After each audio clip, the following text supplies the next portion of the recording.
పరిశుద్ధుడా, ప్రేమ నమ్మకం కలిగిన మా ప్రియ పరలోకపు తండ్రి, మీ ఘనమైన నామానికి వేలాది స్తుతి స్తోత్రాలు చెల్లిస్తూ ఉన్నాం. మీ అనాది సంకల్పం మేరకు మీ స్వరూపంలో మీ పోలిక చొప్పున దివి నుండి భూమికి దిగి వచ్చిన మేము ఈ భూమి శాశ్వతం అనుకొని దేవా నిన్ను మరిచి మమ్మల్ని మేము హెచ్చించుకుంటూ మాయలోకంలో బ్రతుకుతున్న మమ్మల్ని, బ్రతికి చచ్చిన మమ్మల్ని మీ ప్రియ కుమారుని చావు ద్వారా తిరిగి బ్రతికించిన దేవుడా మీకు స్తోత్రాలు చెల్లిస్తూ ఉన్నాం.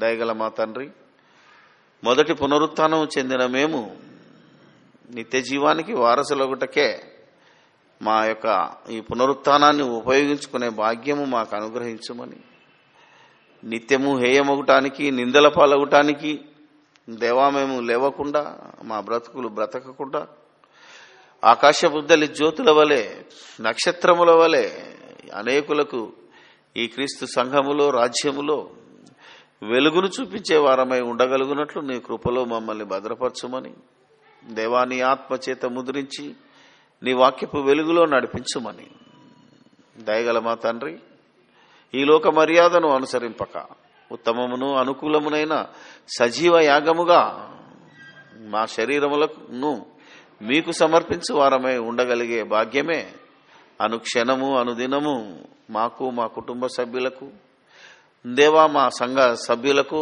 మాకు తెలిసిన ప్రతి జీవికి ఈ భాగ్యము అనుగ్రహించమని, మా కోసం ప్రార్థన చేస్తున్న వారిని, మా కోసం ప్రార్థన చేయండి అని మమ్మల్ని అడిగిన వారిని, దేవా మాకు తెలిసిన వారిని, మేము తెలిసిన వారిని గూర్చి మీ సన్నిధిలో జ్ఞాపకం చేస్తూ, వారి హృదయ రహస్యాలు ఎరిగిన తండ్రి, ఎవరి ఆలోచనను బట్టి వారికి న్యాయము చేకూర్చుమని, ఎవరి క్రియలను బట్టి వారికి జీతాన్ని ఇవ్వమని, సమస్తము నీ మహిమార్థమై జరిగించుమని నీ ప్రియ కుమారుడు మా రక్షకుడైన యేసుక్రీస్తు ప్రశస్తమైన నామములో ఈ ప్రార్థన మీకు సమర్పిస్తున్నాము మా పరమ తండ్రి, ఆమేన్. క్రీస్తునందు ప్రియమైన దేవుని సంఘమా, దేవుని రాజ్యమా, పరలోక పట్టణమా, ఈరోజు ఎక్కడ చూసినా దేవుని జ్ఞానం కరువై మనుషులందరూ అజ్ఞానంలో, అంధకార క్రియల్లో కొట్టుమిట్టాడుతూ ఉన్న సంగతి మనందరికీ తెలుసు. క్రీస్తు యేసులోనికి బాప్తిసం పొందిన క్రైస్తవుడే శిలువకు శత్రువుడుగా మారి అనేక భయంకరమైన కార్యక్రమాల్లో మునిగి నాశనమైపోతున్న సమయాన వాక్యం ద్వారా, వాక్య ప్రకారము వారి విశ్వాసాన్ని పరీక్షకు పెట్టి మన విశ్వాసాన్ని పరీక్షించుకొని దేవుని వాక్య ప్రకారంగా విశ్వసించటమే మన విశ్వాసం అనేది మీరు గుర్తుంచుకోవాలి. మనం ఏం చేసినా, ఏది విన్నా అది బైబిల్లో ఉందా, ఉంటే అలాగే ఉందో లేదోనని ప్రతి క్షణము పరీక్షించుకుంటూ వెళ్ళిపోతున్నాం. ఏ చిన్న పొరపాటు వాక్యానుసారంగా మనం చేయకూడదనేది మన జీవితంలో ప్రతి క్షణము గుర్తుంచుకోవాలి. శరీర కార్యములు అప్పుడప్పుడు తప్పట్టు తప్పినా దేవుని కృప వలన మనం సరిచేసుకుంటూ ఆత్మ సంబంధమైన పాపం, ఈ మరణకరమైన పాపాన్ని మాత్రం ఎట్టి పరిస్థితుల్లో మనం చేయకుండా జాగ్రత్త పడాలని మిమ్మల్ని హెచ్చరిస్తూ, ఈరోజు దేవుని వాక్యంలో ఉన్న ఒక సంగతిని గురించి మనం ఆలోచిద్దాం. మత్తయి సువార్త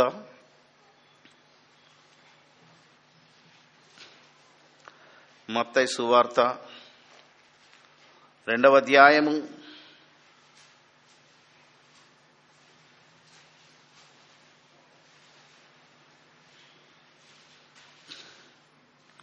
2వ అధ్యాయము మొదటి మాటను మనం చదువుకుందాం. 2వ మాటను చదువుకుందాం. రాజైన హేరోదు దినములయందు యూదయా దేశపు బెత్లెహేములో యేసు పుట్టిన పిమ్మట, ఇదిగో తూర్పు దేశపు జ్ఞానులు యెరూషలేమునకు వచ్చి ఈ యూదుల రాజుగా పుట్టినవాడు ఎక్కడ ఉన్నాడు? తూర్పు దిక్కున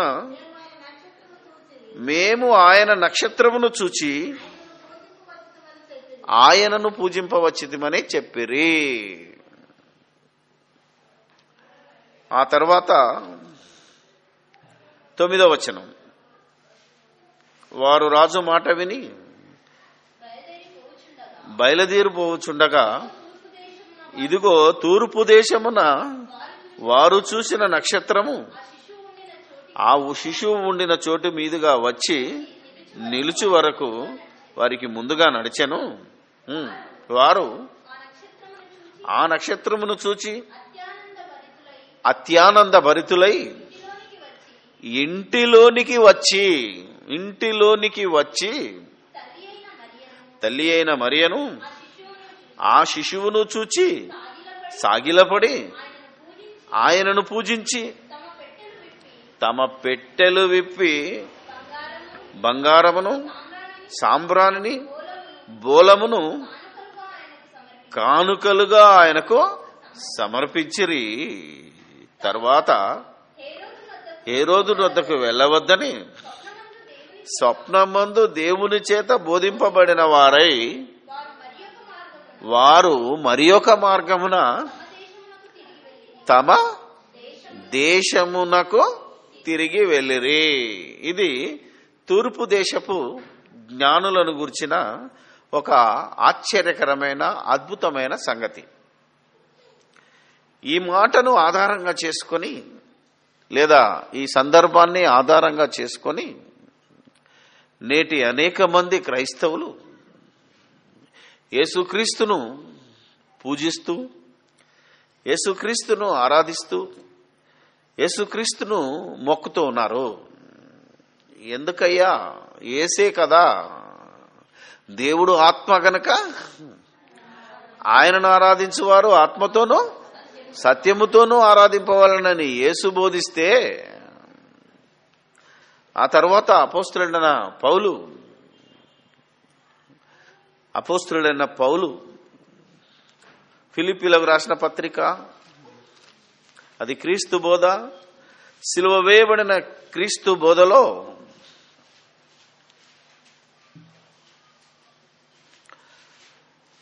ఫిలిప్పీలకు రాసిన పత్రిక 2వ అధ్యాయము 9వ వచనం, అందుచేతను పరలోకమందున్న వారిలో గాని, భూమి మీద ఉన్న వారిలో గాని, భూమి క్రింద ఉన్న వారిలో గాని ప్రతి వాని మోకాలును యేసు నామమున వంగునట్లును ప్రతి వాని నాలుకయు తండ్రి అయిన దేవుని మహిమార్థమై యేసుక్రీస్తు ప్రభువను ఒప్పుకొనున్నట్లుగా దేవుడు ఆయనను అధికముగా హెచ్చించి ప్రతి నామమునకును పై నామమును ఆయనకు అనుగ్రహించెను. ఇక్కడ కూడా యేసుక్రీస్తు నామమున, యేసుక్రీస్తు ముందు కాదు, ఈ ప్రపంచంలో ఉన్న ప్రతి వాని మోకాలు వంగి దేవుని ముందు మోకరించాలి, దేవుని ముందు ప్రార్థించాలి, దేవునికే ప్రార్థన చేయాలి, దేవునినే ఆరాధించాలని అర్థం ఇచ్చినట్టుగా సిలువ వేయబడిన క్రీస్తు బోధించిన, సిలువ వేయబడిన క్రీస్తు బోధలో ఉండవలసిన ఈ భక్తులు సువార్తలలో జ్ఞానులు చేసిన పనిని ఆధారంగా చేసుకొని, అది ఈ లోక జ్ఞానులు చేసిన పనిని ఆధారంగా చేసుకొని యేసుక్రీస్తును పూజిస్తున్నాం, యేసుక్రీస్తును ఆరాధిస్తున్నాం, తప్పేంటి అనే ఒక భయంకరమైన ప్రశ్న మనకే వేశారు. అలాగే ఈ లోకంలో సంఘ చరిత్ర లేదా ఈ దేశ చరిత్రలో ఎన్నో బైబిలుకు విరుద్ధమైన సాక్ష్యాలు కానీ చరిత్రలు గాను వ్రాయబడ్డాయి. అందులో ఒకటేంటంటే, ఈ తూర్పు దేశపు జ్ఞానులు ఎవరైతే ఉన్నారో వారు ముగ్గురని, ఆ ముగ్గురులో ఒకడు భారతదేశం నుండి కూడా వెళ్ళాడని చరిత్రలో వ్రాయబడి ఉంది. ఎక్కడ రాయబడి ఉందో నాకు తెలియలేదు, కానీ కొందరు బోధకులు చెప్పడం అయితే నేను చూశాను. ఆ వెళ్ళినవాడు విశ్వామిత్రుడు అనే ఒక పేరు కూడా తగిలించారు మన వాళ్ళైతే. కానీ చరిత్రలో అతని 3 పేర్లు, వాళ్ళు ముగ్గురు 3 పేర్లు ఉన్నాయి. ఎందుకంటే ముగ్గురు వచ్చారు గనక ముగ్గురే అని ఎందుకు రాశారు? బైబిల్లో తూర్పు దేశపు జ్ఞానులు అని ఉందంటే, జ్ఞానులు అంటే ఎంతమంది? ఒక్కరికంటే ఎక్కువ. వాళ్ళు ఇద్దరే అవ్వచ్చు, ముగ్గురే అవ్వచ్చు, 30 మంది అవ్వచ్చు. అవునా కదా? కానీ ముగ్గురే అని ఎందుకన్నారట? బంగారము, సాంబ్రాణి, బోలము 3 వస్తువులు తెచ్చారు గనక ముగ్గురు అనే నిర్ణయానికి వచ్చారు. అందుకే మీరు కరుణామయుడు సినిమాలో చూసినా, ఇంకెక్కడైనా ఎవరు రాసిన పుస్తకాలు చూసినా ఈ ముగ్గురే కనబడతారు. ఆ ముగ్గురికి పేర్లు వేయటం. అలాగే ఈ ముగ్గురు జ్ఞానులు ఏ బాలుడైన యేసు దగ్గరకు వచ్చి మోకరించి కానుకలు అర్పించి పూజ చేయటం అనేది ఎక్కడ చూపించారు అంటే ఆ పశువుల పాక దగ్గరనే చూపిస్తారు తప్ప, మీకు డౌట్ ఉంటే మళ్ళోసారి కరుణామయుడు సినిమా చూడండి. అందులో ఎంత వాక్యానికి విరుద్ధంగా తీశాడో అక్కడ. మనం చూడం కదా, సినిమా చూస్తున్నాం, అంతా పాస్ అయిపోతుంటది తప్ప. అలాగే మనం వేసే నాటకాలు ఉంటాయి కదా, క్రిస్మస్ నాటకాలు. ప్రతి క్రిస్మస్ నాటకంలో కూడా గొల్లలు డాన్స్ చేసి వెళ్ళిపోగానే ఆ టక్కుమని ఇమీడియట్ గా జ్ఞానులు వచ్చి వాళ్ళు చుట్టూ తిరిగి వాళ్ళు ఇంత పాట పాడి జ్ఞానులు వేసి దండం పెట్టేసి, ఏమా అంతేనా కదా? మీరు ఆలోచించండి. పరోగరు జరిగింది. కానీ గొల్లలు జ్ఞానులు కలిసి వచ్చినట్టు బైబిల్లో లేదు. ఎందుకంటే యేసుక్రీస్తు ఈ లోకంలో అప్పటి ప్రకారంగా పుట్టిన పిమ్మట, అంటే కొన్ని రోజుల తర్వాత వీళ్ళొచ్చి ఎక్కడికి వచ్చారు? ఫస్ట్ ఏ రోజు రాజు దగ్గరికి వెళ్ళారు. ఏ రోజు రాజు దగ్గరికి వెళ్ళి, రాజు పుట్టేది రాజ కుటుంబంలోనే తప్ప ఇంకెక్కడ పుడతాడు అనే నమ్మకంతో వాళ్ళు ఏం చేశారు? యెరూషలేంకి వెళ్ళారు, బెత్లెహేంకి వెళ్ళలే. అక్కడ రాయబడింది ఏమని? యేసు పుట్టిన పిమ్మట ఇదిగో తూర్పు దేశపు జ్ఞానులు యెరూషలేమునకు వచ్చారు. అంటే వారి దేశం నుండి ఎక్కడికి వచ్చారు? యెరూషలేంకి వెళ్ళారే తప్ప అసలు బెత్లెహేంకు రాలేదు. ఎప్పుడొచ్చారు బెత్లెహేంకు అంటే, మరలా రాజు వద్దకు వెళ్ళి రాజు ఏదో మోసం పాటలు చెప్పిన తర్వాత మళ్ళా యెరూషలేం నుంచి బయటికి రాగానే మళ్ళా చుక్క కనిపించి నడిపించి యేసు ప్రభు అంటే శిశువుగా ఉన్న యేసు బాలుడై పెద్ద అయిన తర్వాత ఒక ఇంట్లో ఉన్నాడు. ఇంకా బెత్లెహేంలోనే ఉన్నాడు. అప్పుడు ఇంటిలోనికి వెళ్ళి అని రాసిందే తప్ప పశువుల పాకలోనికి వెళ్ళి తూర్పు దేశ జ్ఞానులు ఆయనను పూజించిరి, ఆరాధించిరి అని లేదండి. అది కాకుండా తూర్పు దేశపు జ్ఞానులనుందా, తూర్పు దేశాల జ్ఞానులనుందా? అంటే ఒకే దేశమా, దేశాల? రెండవ అధ్యాయము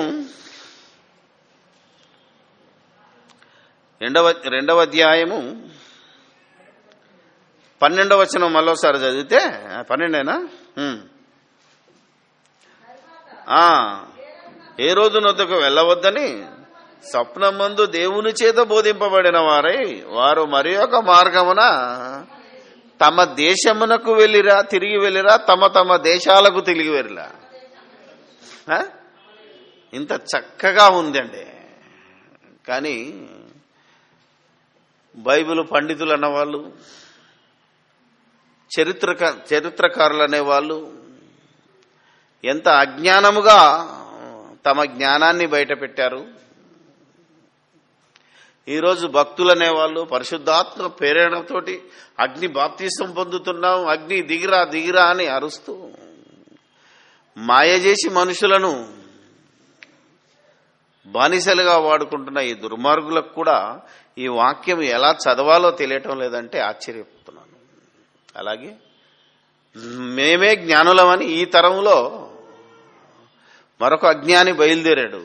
ఎందుకంటే బంగాళాఖాతంలో బంగాళాఖాతం భారతదేశానికి తూర్పున బంగాళాఖాతం ఉంది కదా, అది యెరూషలేము కూడా తూర్పు సైడే, మన భారతదేశం కూడా ఈస్ట్ సైడే ఉంది కనుక మొన్నటి సెమినార్లో కూడా చెప్పాను. మేము విశాఖపట్నంలో నేను పుట్టాను కనుక తూర్పు దేశపు జ్ఞానుల్లో మేము కూడా ఒకరం, మనం కూడా ఒకరమని మన తెలుగులోను ఆయా ప్రాంతాల్లో ఉన్న మన యవనస్తులందరినీ తూర్పు దేశపు జ్ఞానుల్లో మనం కూడా ఉన్నాము అనే ఒక భయంకరమైన అజ్ఞానాన్ని ప్రవేశపెట్టాడు ఆయన. మహాజ్ఞానం తూర్పు దేశంలో ఉందా? లేదు. ఆ పశ్చిమ దేశాల్లో లేదు, మా తూర్పు దేశాల్లో ఉందని అమెరికా, ఆస్ట్రేలియా వాళ్ళందరినీ అటు అమెరికా సైడ్ ఉన్న దేశాలను తిట్టేసి తూర్పున మేమే ఉన్నాం, మేమే మహాజ్ఞానులం అని దైవజ్ఞానిగా, ఆత్మజ్ఞానిగా, విశ్వవిఖ్యాత ఏదో ఇంకొకటి జ్ఞాన సార్వభౌమ అని పేరు తొలగిస్తున్న ఈ అజ్ఞాన సార్వభౌముడు ఆలోచిస్తే ఏమంటున్నాడు అంటే, ఈ విశ్వామిత్రుడు మన దేశం నుంచి కూడా అప్పుడు వెళ్ళాడు అని ఒకానొక సభలో మాట్లాడడం నేను ప్రత్యక్ష సాక్షిని. ఇక్కడ బైబిల్లో మనం చూస్తే ఈ తూర్పు దేశంలో ఈ జ్ఞానులు తూర్పు దేశాల వల్ల, దేశపు వల్ల అసలు వీళ్ళు రావటం అనేది కాకతాళీయంగా జరిగిందా, దేవుని వాక్యానుసారంగా జరిగిందా? ఇంతకీ జ్ఞానులు ఇశ్రాయేలీల, యూదుల, అన్యుల అనేది కనుక మనం ఆలోచిస్తే వారు ఏ దేశం నుండి వచ్చారు లేదా ఏ దేశాల నుండి వచ్చారు అనే విషయాన్ని మనం బైబిల్లో జాగ్రత్తగా మనం పరిశీలించాలి. అలాగే తూర్పు దేశంలో ఒక చుక్కను చూసి, ఉదయించిన ఒక చుక్కను చూసి, ఆకాశంలో ఒక కొత్త నక్షత్రాన్ని చూసి యూదులకు రాజు పుడతాడు, యూదే దేశంలో రాజు పుడతాడు అనే జ్ఞాపక శక్తి ఖగోళ శాస్త్రానుసారంగా వారి దగ్గర ఉన్న గ్రంథానుసారంగా దాన్ని గుర్తుంచుకున్న వాళ్ళు ఎవరయ్యా అంటే సంఖ్యాకాండము అంత్య దినములలో అనే అంశంలో ప్రారంభ వచనం మీకు చదివించాను. అదే ఇది సంఖ్యాకాండము 24వ అధ్యాయము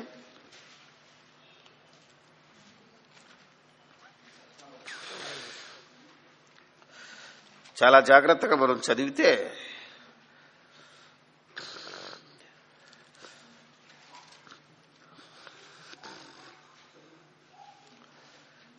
ఇశ్రాయేలీయులు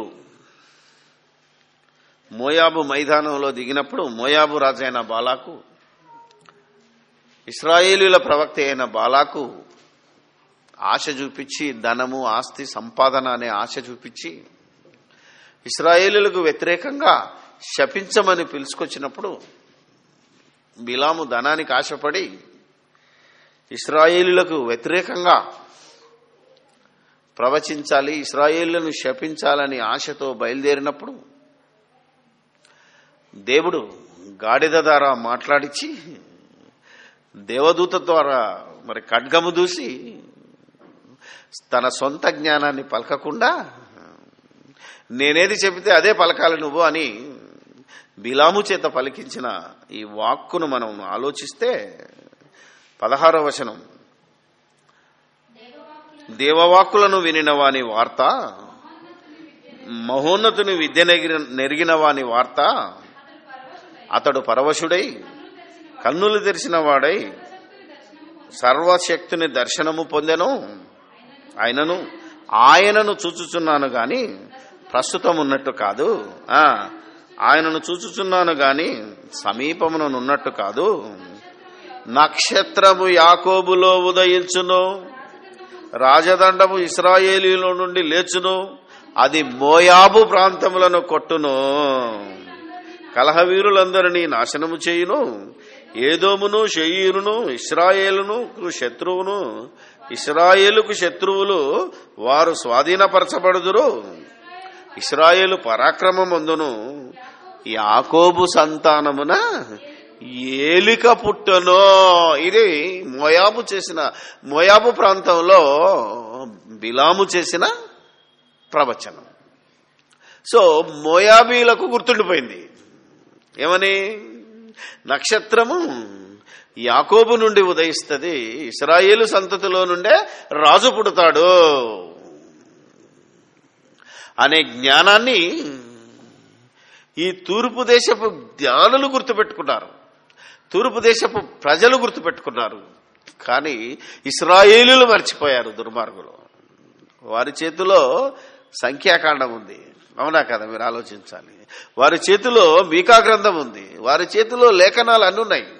అందుకే యేసు అప్పటి భాషలో పుట్టినప్పుడు, ఇప్పటి భాషలో వచ్చినప్పుడు, సిలువ వేయబడిన క్రీస్తు బోధ ప్రకారంగా వచ్చినప్పుడు, ప్రవక్తల బోధ ప్రకారంగా పుట్టినప్పుడు, ఇది తేడా ఉంటుంది అన్నట్టు.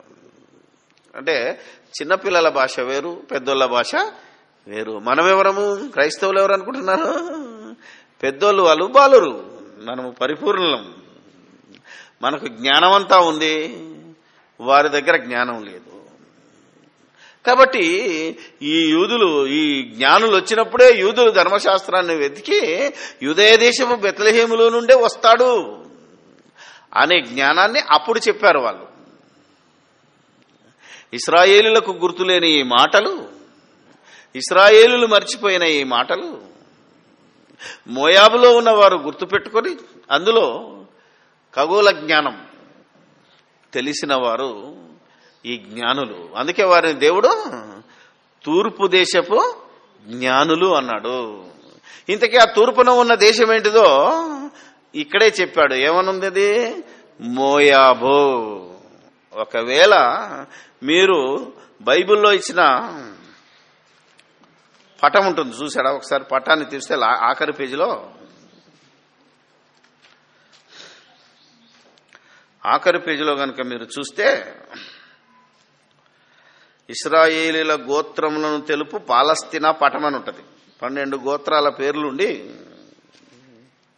తెలుగు బైబిల్లో కనుక చూస్తే మొదటి పటంలో అబ్రహాము ప్రయాణం చేసిన దేశములు, రెండవ పటం ఉందా యెరూషలేము, ఉప్పు సముద్రము. ఇప్పుడు అది ముత్త సముద్రం. అప్పుడు ఉప్పు సముద్రం అయితే నెక్స్ట్ బొమ్మలో దాన్ని ముత్త సముద్రం అన్నాడు. మోయాబీయులు అని రాసి ఉంటుంది, గుర్తుందో లేదు చూడండి. యెరూషలేముకు ఆపోజిట్ లో నెబో కొండ అని రాసిన తర్వాత మోయాబీయులు, దానిపైన అమ్మోనీయులు, దాని కింద ఏదోము అని రాసి ఉంటుంది.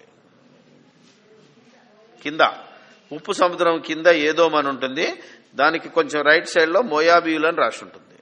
ఉందా? ఉందా లేదా? ఉంది. ఈ యెరూషలేముకు కింది వైపున కొన్ని పేర్లు రాయబడి ఉన్నాయి.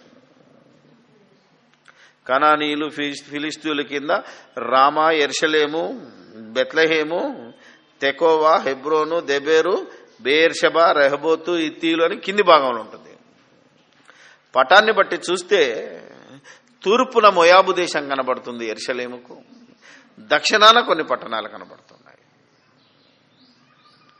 ఈస్ట్ ఎప్పుడు రైట్ ఇదే కానీ పటంలో ఈస్ట్, ఈ దేశం యెరూషలేము ఉన్న దేశానికి ఈస్ట్న అంటే తూర్పున మోయాబీయులు ఉన్నారు. కాబట్టి ఈ తూర్పు దేశపు జ్ఞానులు అనేది ఎక్కడి నుంచి వచ్చారు అంటే ఇక్కడున్న బొమ్మేసిన దాని ప్రకారంగా, చరిత్ర ప్రకారంగానే కాకుండా దేవుని వాక్యంలో చెప్పబడిన ప్రకారంగా మోయాబీల మీదనే ఇతడు ప్రవచించాడు గనక మోయాబీలకే ఈ సంగతి తెలిసింది గనక ఇశ్రాయేలు యాకోబు సంతతిలో నుంచే ఏలిక పుడతాడు. అందుకే యూదయ దేశపు బెత్లెహేములో కానీ తెలియక యూదయ దేశంలోనే పుడతాడు. కాబట్టి యూదయ దేశానికి అప్పుడు రాజధానిగా ఉన్న యెరూషలేములో రాజరిక కుటుంబంలోనే యూదులకు రాజు పుడతాడనే సొంత ఆలోచనతో రాజులను మొక్కే అలవాటు, రాజులను పొగిడే అలవాటు, రాజులను పూజించే అలవాటున్న ఈ జ్ఞానులు రాజుగా పుట్టాడు గనక రాజును పూజించడానికే, రాజు యొక్క గొప్పతనాన్ని తెలియజేయడానికే, రాజు యొక్క ఔన్నత్యాన్ని తెలియజేయడానికి వాళ్ళు బంగారము, సాంబ్రాణి, బోలాన్ని తెచ్చారు.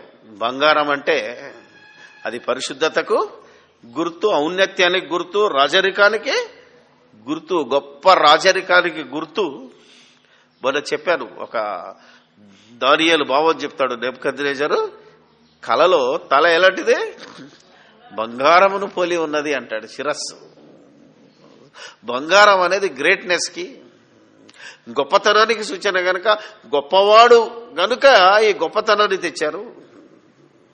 సాంబ్రాణి అనేది పూజకు సంబంధించిన వస్తువు గనక పూజకు గుర్తుగా తెచ్చారు వాళ్ళు. బోలము అనేది అత్తర్లు ఉంటాయి చూసావా, ఎసెన్స్ లో కలుపుకునేదాన్ని బోలం అంటారు. అది కలిపితే సువాసనే కాదు, అసలు కుళ్ళిపోదు. అందుకే యేసు మరణించినప్పుడు ఆయన శవానికి పోయడానికి బోలము కలిపిన అత్తరు తీసుకొస్తారు. ఆయన యొక్క ఔన్నత్యాన్ని గుర్తు చేయడానికి అలంకార రూపకంగా, ఆత్మీయ రూపకంగా ఈ 3 వస్తువులను వారు తెచ్చారు. కానీ వారు ముగ్గురా అని ఇక్కడ లేదు. ఒకడు అడిగాడు, బ్రదర్ ఈ 3 పేర్లేంటి అని అన్నాడు. ఎందుకురా నీకన్నాను నేను. అంటే ఎవడో చెప్పాడన్నా, ఒక దాంట్లో రాసి ఉన్నాయంటే, రాసి ఉంటే నాకు తెలియదు, బైబిల్లో రాసి లేదు కాక ఆ పేర్లు నేను గుర్తుపెట్టుకోను, నీకు చెప్పను. ఎందుకంటే అసలు 3 అనే భావమే తప్పు. ఒకవేళ 3 వెళ్ళున్నారేమో, అది చరిత్రలో రాయబడిందేమో కానీ బైబిల్లో రాయబడలేదు. ఎందుకంటే అది మన రక్షణకు అనవసరమైనది. అసలు ఆ కార్యక్రమము ఒక ఉద్దేశాన్ని తెలియజేయడానికే రాయబడిందే తప్ప దేవుని ప్రవచనాన్ని, యేసుక్రీస్తు గొప్పతనాన్ని తెలియజేయడానికే ఆ సంఘటనను దేవుడు రాయించి పెట్టాడు, జరిగించాడు. అది ఇశ్రాయేలీలకు బుద్ధి రావాలని, నేటి క్రైస్తవులకు కూడా బుద్ధి రావాలని, దానిలోని భావాన్ని, దానిలోని మర్మాన్ని తెలుసుకోవాలని దేవుడు జరిగించి రాయించిన ఈ సంఘటనను తెలియని అమాయకులు క్రీస్తు ఆరాధన పేరు మీద అన్యాయమైపోతున్నారు. క్రీస్తు చెప్పిన మాటనే కాదని నరకాగ్ని దండనకు తాము గురవుతూ అనేక మంది క్రైస్తవులను నరకానికి పంపిస్తున్నారు రోజు. అందుకే ఈ వాక్యాన్ని మనం జాగ్రత్తగా ఆలోచించాలి. ఇంతకీ ఈ మోయాబు దేశంలో నుండి ఈ జ్ఞానులు ఎవరైతే చెప్పబడ్డారో వారొచ్చి యేసును పూజించటం మనం చూసాం. ఇంతకీ ఇది కాకతాళీయంగా జరిగిందా లేదా ప్రవచనానుసారంగా జరిగిందా? ఎందుకంటే బైబిల్లో వ్రాయబడిన సంగతులను మనం ఆలోచిస్తుంటే ఎంత గొప్పగా ఉంటుందో ఒకసారి మనం ఆలోచిద్దాం. ఆలోచిస్తే గాని ఈ తూర్పు దేశపు జ్ఞానులు లేదా తూర్పు దేశపు జ్ఞానులు, ఈ మహాజ్ఞానులు, మహా అజ్ఞానుల సంగతిని మనం తేలుద్దాం. ఎందుకంటే బైబిల్ను చదవాలి. చదవమంటే నీ ఇష్టం వచ్చినట్టు, నా ఇష్టం వచ్చినట్టు కాకుండా దేవుని ఆత్మానుసారంగా, దేవుని ఆలోచనలోనికి వెళ్ళి బైబిల్ చదవాలి. ఎక్కడ ఏదుద్దో చూసుకొని రెఫరెన్స్ కాంటెక్స్ట్ అని రెఫరెన్స్ బైబిల్ తీసి రక్షణ అని ఉండగానే మొత్తం రక్షణ వచనాలని చెప్పడం కాదు. ఒక 10-20 రెఫరెన్స్లు ఇస్తే ప్రసంగం కాదు. అది అర్థమైందా లేదా? ఒక రెఫరెన్స్ ఇచ్చినా గంటసేపు నువ్వు మనిషికి అర్థమయ్యే రీతిలో మాట్లాడాలి తప్ప 20 రెఫరెన్స్లు ఇచ్చి అర్థం కాకుండా చెప్తే ఎంత నిష్ప్రయోజనం అది. అందుకే చెప్తున్నాను నేను. ఓకే, ఈ తూర్పు దేశపు జ్ఞానులు ఎక్కడికి వెళ్ళి వచ్చారో ఒకసారి మనం ఆలోచిస్తే కీర్తనల గ్రంథం, యెషయా గ్రంథము తర్వాత కీర్తనలోకి వెళ్దాం. యెషయా గ్రంథము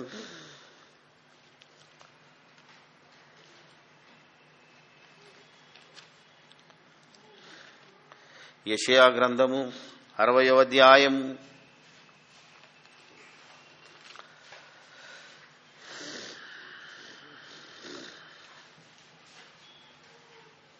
యెషయా గ్రంథము 60వ అధ్యాయము 6వ వచనంలో ఒక మంచి మాట వ్రాయబడింది. అయితే మొదటి నుంచి చెప్తున్నాడు ఏంటంటే యేసుక్రీస్తు యొక్క రాకడను గురించి వాళ్ళకు చెబుతూ దేవుడు వారికి ప్రమాణం చేసిన రీతిగా, వాగ్దానం చేసిన రీతిగా మోషే మొదలుకొని ప్రవక్తలందరూ ఎదురు చూస్తున్న ఆ యేసుని గురించి ప్రవచిస్తూ ఆ యేసు మాట్లాడిన విధానాలను డైరెక్ట్ స్పీచ్లో ఈ ప్రవక్త మాట్లాడుతున్నాడు. ఎందుకంటే తర్వాత అధ్యాయంలో యేసే మాట్లాడుతుంటాడు. ఇక్కడ కూడా మీరు చూస్తే వాళ్ళు ఏమంటున్నారో తెలుసా?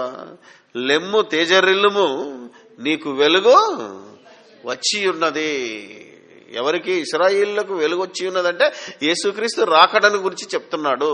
యేసుక్రీస్తు భూలోకానికి వచ్చినప్పుడు యేసేమన్నాడో తెలుసు కదా మీ అందరికీ? నేను ఈ లోకానికి వెలుగును, నన్ను వెంబడించేవాడు చీకటిలో నడవడు అన్నాడు. కాబట్టి వెలుగొచ్చిన సందర్భాన్ని జ్ఞాపకం చేస్తూ, ఇశ్రాయేలులకు వెలుగొచ్చిన సందర్భాన్ని జ్ఞాపకం చేస్తూ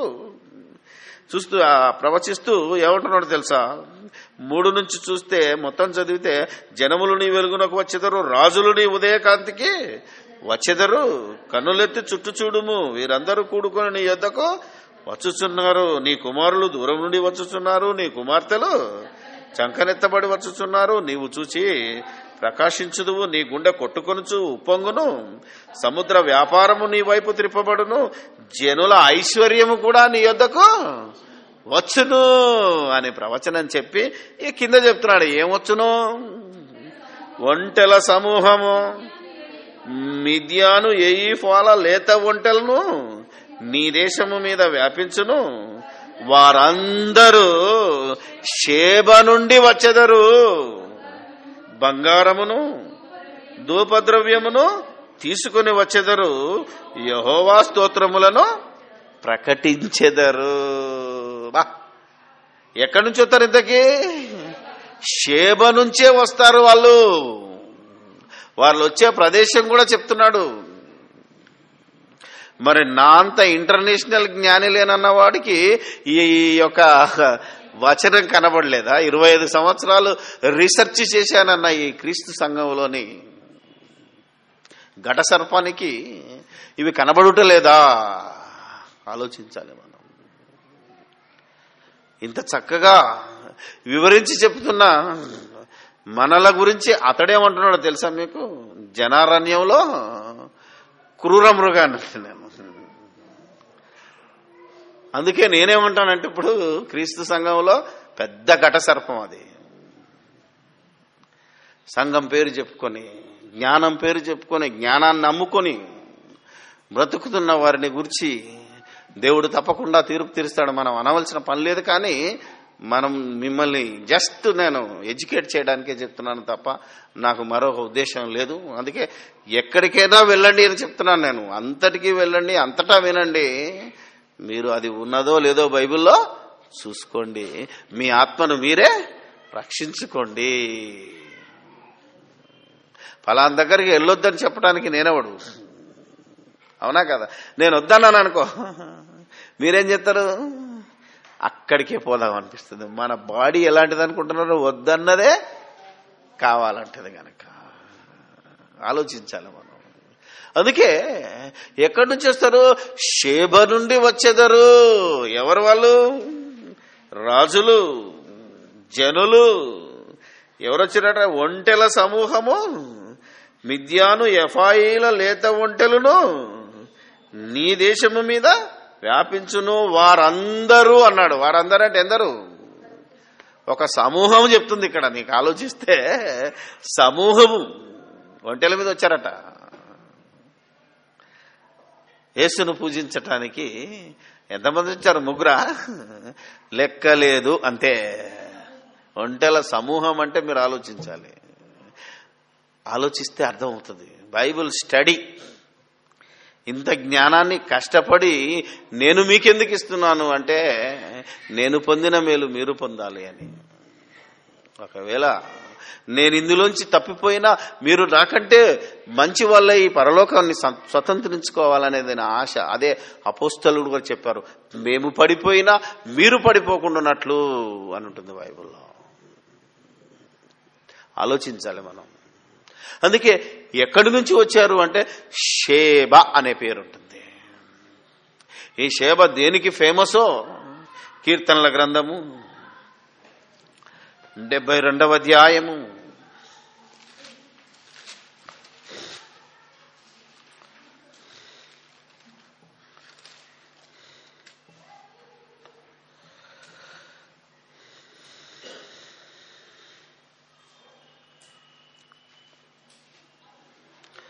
కీర్తనల గ్రంథము 72వ అధ్యాయము 7 నుంచి, అతని దినములలో నీతిమంతులు వర్ధిల్లుదురు, చంద్రుడు లేకపోవు వరకు క్షమాభివృద్ధి కలుగును, సముద్రము నుండి సముద్రం వరకు, యాప్రటీస్ నది మొదలుకొని భూదిగంతముల వరకు అతడు రాజ్యము చేయును. అరణ్యవాసులు అతనికి లోబడుదురు, అతని శత్రువులు మన్ను నాకెదరు. ఇంకా తర్షీసు రాజులు ద్వీపముల రాజులను కప్పములు చెల్లించెదరు, షేబరాజులను నెబారాజులను కానుకలు తీసుకుని వచ్చెదరు. రాజులందరూ అతనికి నమస్కారము చేసెదరు, అన్యజనులందరూ అతనిని సేవించెదరు. 15వ వచనం, అతడు చిరంజీవి అగును, షేబ బంగారము అతనికి ఇవ్వబడును. బంగారానికి ప్రసిద్ధి, అందుకే బంగారాన్ని తీసుకొని షేబ నుంచి వచ్చారు. ఇంకా బంగారం గురించి కనుక మనం షేబ గురించి మాట్లాడితే మరొక రెఫరెన్స్ ఉంటుంది. 1 రాజులు 14:30.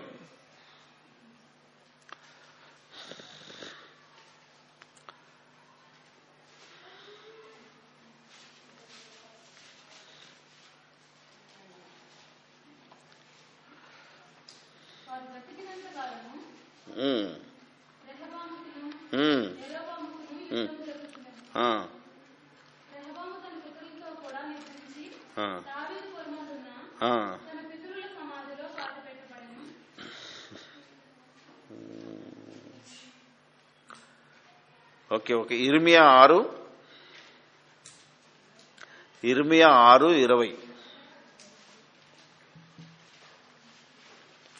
మొదటి రాజులో 2వ రాజు.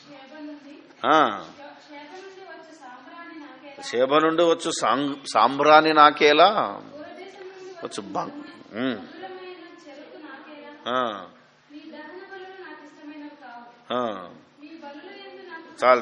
చాలమ్మా.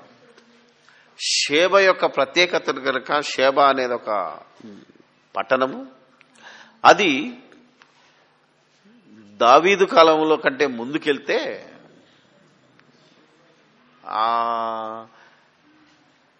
వాట్ యు మీన్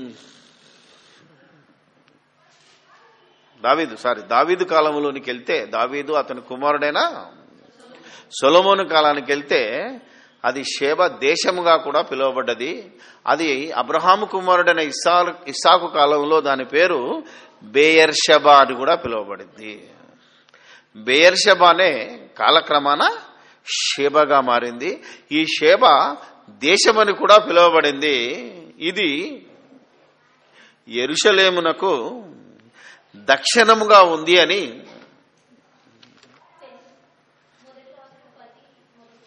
మొదటి రాజులు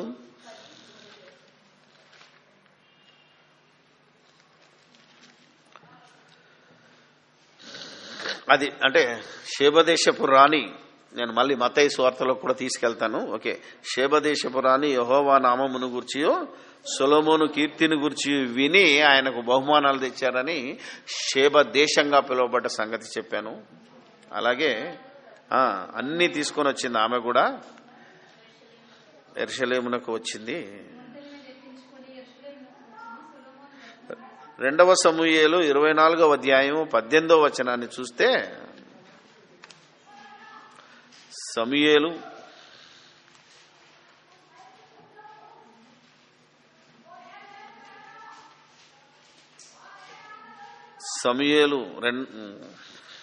రెండవ గ్రంథము 24వ అధ్యాయము 7వ వచనాన్ని చూద్దాం.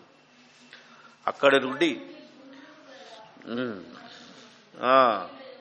హివ్వీయుల యొక్కయో కనానీయుల యొక్కయో పట్టణములన్నిటికీ వచ్చి యూదాదేశపు దక్షిణ దిక్కుననున్న బెయేర్షెబా వరకు సంచరించిరి. చాలు, బెయేర్షెబాయే షేబ అయిందని. ఆ షేబ దేశము యూదయ దేశానికి దక్షిణాన ఉంది. అందుకే మీరు ఇప్పుడు పటాన్ని చూస్తే ఇశ్రాయేలీల కాలంలో, అనగా దావీదు కాలంలో, సొలొమోను కాలంలో బెయేర్షెబా అని ఒక పేరు ఉంటుంది చూడు, నంబర్ 2 అనే పేరు మీద. యెరూషలేమునకు సౌత్ లో ఉంటుంది, అంటే కింది భాగంలో ఉంటుంది. ఫిలిస్తీయుల కింద దెబీరు అనే మాట కింద బెయర్షెబా అని ఉంటుంది, దాని కింద హిత్తీయులు ఉంటుంది, దాని కింద రెహోబోతు అని రాసి ఉంది. అంటే ఈ షేబ దేశం ఎక్కడుంది? దక్షిణ దేశంలో, దక్షిణ దేశంగా పిలువబడుతుంది. యూదయ దేశానికి దక్షిణాన ఉన్నది. అందుకే మత్తయి సువార్త 6లో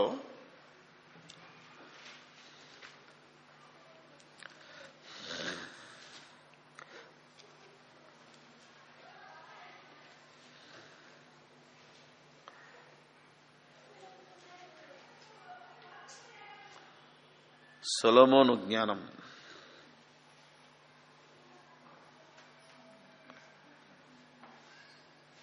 మత్తయి సువార్త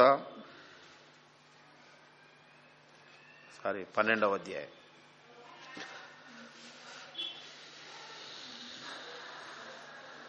12వ అధ్యాయము 42వ వచనం. విమర్శ సమయమున దక్షిణ దేశపు రాణి ఈ తరము వారితో నిలవబడి వారి మీద నేరస్థాపన చేయును. ఆమె సొలొమోను జ్ఞానమును వినుటకు భూమి అంతముల నుండి వచ్చెను.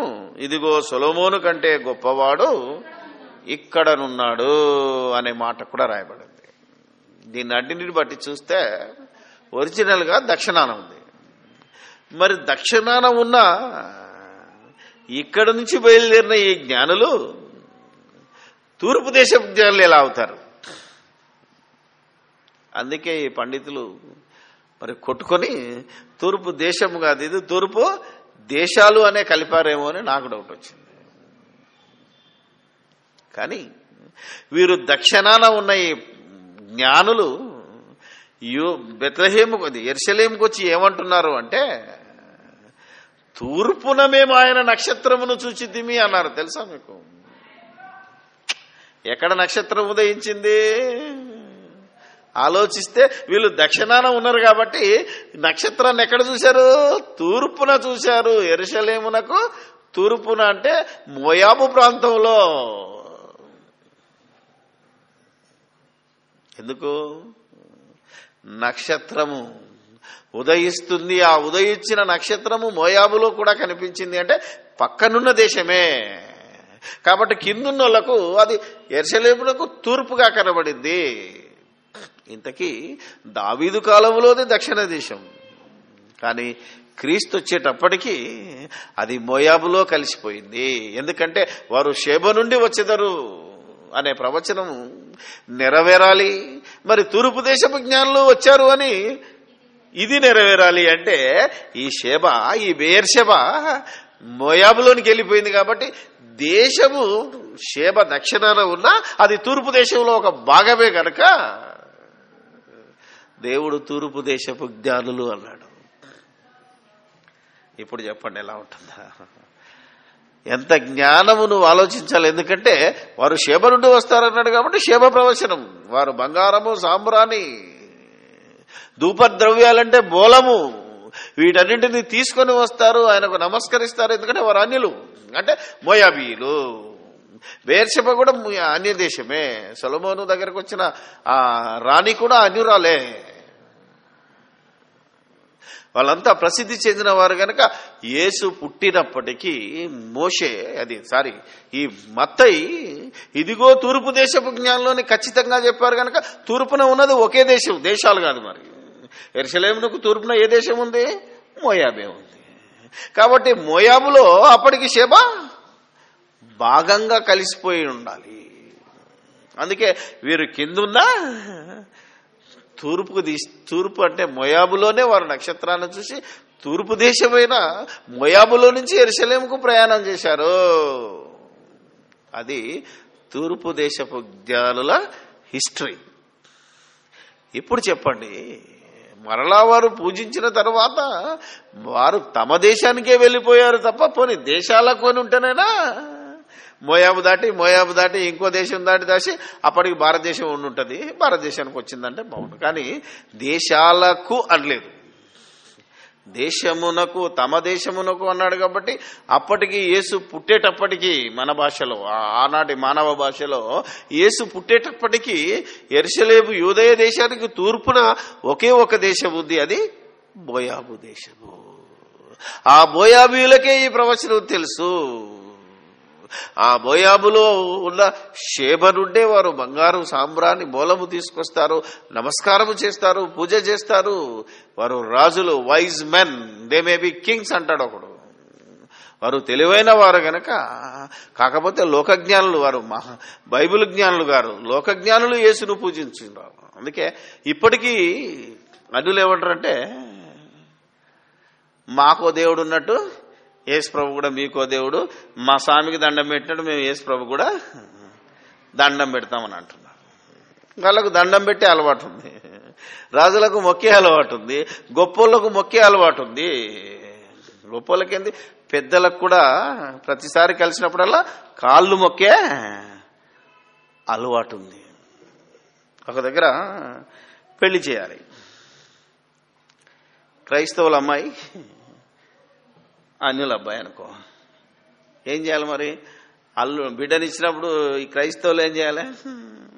ఖచ్చితంగా కాళ్ళు కడిగి దండం పెట్టి నెత్తిన పోసుకోవాలి నీళ్ళు. మరి కాబట్టి అనేక మంది క్రైస్తవులు మేము హిందూ పెళ్లికి ఒప్పుకోము, అవునా కదా? ఏ మనిషిని పూజించకూడదు, ఏ మనిషికి మొక్కకూడదు. నేను ఊరికి వెళ్తే నాకు మా చిన్నాయన కోడళ్ళు ఉన్నారు ఇప్పటికీ, మా మరదలు కాబట్టి బావాని కాలు మొక్కనికి వస్తే అమ్మానికి దండం పెడతా కానీ నా కాలు మొక్కకు, నాకు పాపం తగులుతుంది. అందుకని నేను పారిపోతుంటాను. ఒకరోజు గుంటూరులో బైబిల్ మిషన్ చర్చిలో ఇదే యేసు వచ్చాడా పుట్టాడా అని బ్రహ్మాండమైన ప్రసంగం చేస్తే అందులో ఒకడు బహుశా కొంచెం తాగున్నాడేమో, ఇంత మంచి ప్రసంగం నా జీవితం ఏం లేదు, నీకు దండం పెట్టాల్సిందే అని నా చుట్టూ మొత్తం చర్చి తిరిగాడు. నన్ను మొత్తం తప్పించుకున్నానే తప్ప వాడిని మొక్కనేయలేదు నేను. ఆలోచించాలి మనం, ఆలోచిస్తే మీకు అర్థమవుతుంది. అంతేగాని ఇక మొక్కు అని కాలు చాపితే అది అన్యాయం, అక్రమం. యేసు కాళ్ళే మొక్కనీయలేదు, ఆఫ్టర్ ఆల్ ఈడి కాళ్ళు ఎవడు మొక్కాలి? మనం ఆలోచించాలి మనం. అందుకనే జ్ఞానం బైబిల్లో ఉన్నది మహాజ్ఞానం. దీన్ని నేర్చుకున్న మనం మహాజ్ఞానం, తూర్పు దేశపు జ్ఞానుల కంటే గొప్పలం మనం. పశ్చిమ దేశాల్లో ఉన్న జ్ఞానుల కంటే దేవుని జ్ఞానం కలిగిన వాడు గొప్పోడు కనుక ఈవెన్ అమెరికాలో ఈ జ్ఞానం కలిగిన వాడు గొప్పోడే. అటు వెస్టర్న్ కంట్రీస్లో ఎవడైతే ఈ జ్ఞానం తెలిసిందో వాళ్ళు గొప్పలే. అసలు ఈ జ్ఞానం ఉన్న ప్రతివాడు గొప్పవాడేనని జాగ్రత్తగా గుర్తుపెట్టుకొని బైబిల్లో ఉన్న ప్రకారంగా మనము విశ్వసించి అనేకులను విశ్వాసంలోనికి నడిపించి క్రీస్తు రాజ్యాన్ని విస్తరించి క్రీస్తుకు, దేవునికి మహిమ తీసుకొచ్చే వాడే నిజమైన విశ్వాసి, నిజమైన క్రైస్తవుడే తప్ప మనుషులు చెప్పిన మాటలు విని, ఎవడో చెప్పిన కల్పన కథలు విని, సొంత జ్ఞానాన్ని విని కలిపి చెరిపి సువార్తను బోధిస్తే అది నాశనానికి దారితీస్తూ అతను నాశనం అవడమే కాక అతని బోధ విన్నవారు కూడా నాశనం అవుతారు. కనుకనే మనం ఈ తరానికి, మనతో పాటు ఉన్న తరమైన రాబోయే తరాన్నైనా కాపాడాలి అంటే ఈ జ్ఞానాన్ని, ఈ విధమైన పరిశీలన చేసిన ఈ మహాజ్ఞానాన్ని భావితరాలకు అందచేయటానికే ఈ అంశం చెప్పబడిందే తప్ప మరొకటి కాదని విన్న మీరైనా ఈ జ్ఞానాన్ని అనేకులకు ప్రకటించి దీన్ని విస్తరింపచేసి క్రీస్తు సంఘాన్ని, క్రీస్తు రాజ్యాన్ని, ఈ పరలోకపు పట్టణాన్ని చేతి సహాయం లేని రాయి సర్వభూతలమంతా విస్తరించింది అని ఆ దానియేలు చెప్పిన కలభావము, లేదా నెబుకద్నెజరుకు దేవుడు చూపించిన కలభావము, కల యొక్క వాస్తవ పరిస్థితి నెరవేరాలి అంటే ప్రతి క్రైస్తవుడు నడుం కట్టి బైబిల్లో ఉన్నది చెప్పి అతన్ని నమ్మించాలి తప్ప మాయమాటలు చెప్పో, ఆశ చూపించో, బలవంత పెట్టో తప్పుడు మార్గంలో వారిని తీసుకొస్తే నిత్యాగ్ని దండన పాలవుతామని, అదే పరిశుద్ధాత్మకు వ్యతిరేకంగా పాపం చేశామని, వాక్యంలో లేనిది చెప్పి వాక్యానికి కలిపితే అది మరణకరమైన పాపమని గుర్తుంచుకొని క్రీస్తు బోధ, సిలువ వేయబడిన క్రీస్తు బోధలో ముందుకు సాగాలని మిమ్మల్ని హెచ్చరిస్తూ ముగిస్తూ ఉన్నాను. ప్రార్థన చేసుకుందాం. పరిశుద్ధుడా, ప్రేమ నమ్మకం కలిగిన మా దేవుడా, సకల ఆశీర్వాదాలకు కారణభూతుడైన తండ్రి, నీ వాక్యంలో ఏముందో, వాక్యం ఎవరికి ఎప్పుడు ఎలా చెప్పబడిందో, అప్పుడెందుకు జరిగిందో ఇప్పుడెందుకు జరగదో, అప్పుడు జరగవలసింది ఇప్పుడు ఎలా జరుగుతుందో దేవా, వాటినంటిని మేము జ్ఞాపకం చేసుకుని నీ మాటల ప్రకారంగా నీ జ్ఞానానుసారంగా మా జ్ఞానాన్ని పెంపొందించుకొని దేవా, యేసు నామములో మా మోకాలు మీ ముందు వంచగలుగునట్లు, ప్రతివాని మోకాలు వంచబడునట్లు మేము దివారాత్రులు కష్టపడి వాక్యమును ప్రకటించగలుగునట్లు మీ ఆత్మ చేత ముద్రించి మీ వాక్యపు వెలుగులో మమ్మల్ని నడిపించుమని, సమస్తము మీ మహిమార్థమై జరిగించుమని, దుర్బోధలను ఖండించి హెచ్చరించి బుద్ధి చెప్పి దేవా, ప్రతి సత్కార్యమునకు సిద్ధపడే భాగ్యమే మాకు అనుగ్రహించుమని, మమ్మల్ని మేము కాపాడుకుంటూ అనేకులను కాపాడగలిగే భాగ్యమే మాకివ్వమని మా ప్రభువైన యేసుక్రీస్తు పేరట ఈ ప్రార్థన మీకు సమర్పిస్తున్నాము మా పరమ తండ్రి. ఆమేన్.